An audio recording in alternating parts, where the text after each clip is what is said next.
That was about 700 years before Jesus died and arose from the dead. 700 years. So I believe the Holy Spirit was showing Isaiah some things. Well, especially with Isaiah 53, you know. Man, what a chapter that is. Now, if you look on page 10 in your notes, I have some scriptures that I normally don't give people notes, of course, normally when I'm holding seminars in churches. So this is kind of a new thing that I'm doing this week, but I figured you would like the notes, so you don't have to do so much writing. But I want to read to you a few of these verses because they're so good. And I mainly read and study out of the New King James or the regular King James Bible, you know, the one Paul used. I like to stick with that one. That was a joke, y'all. He didn't use that Bible. It wasn't in existence then. I think some Christians think it was. You know, there's something on Facebook that says, we're King James only. I think that's pathetic. We're King James only. Well, King James was translated by mere humans. And King James has some mistakes in it too. But if I had to pick a Bible out of all the translations, if I could only have one for the rest of my life, yeah, I would stay with the King James.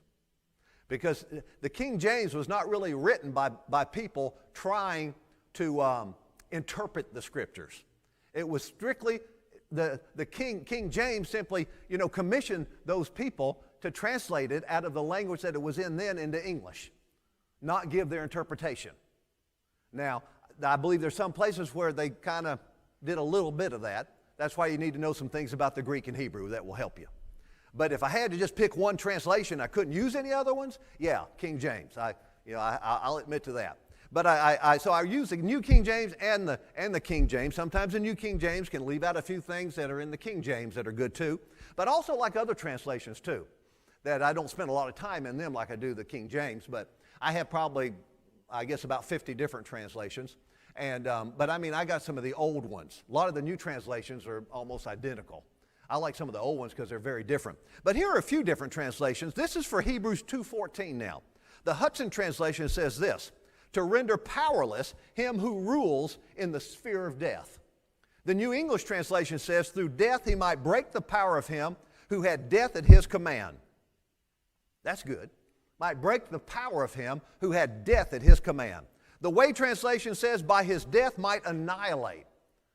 See, I'm looking for different ways to say like what the King James says that might hit you. Sometimes you read a translation and the way they translate it really hits you real good. I mean in a way that helps you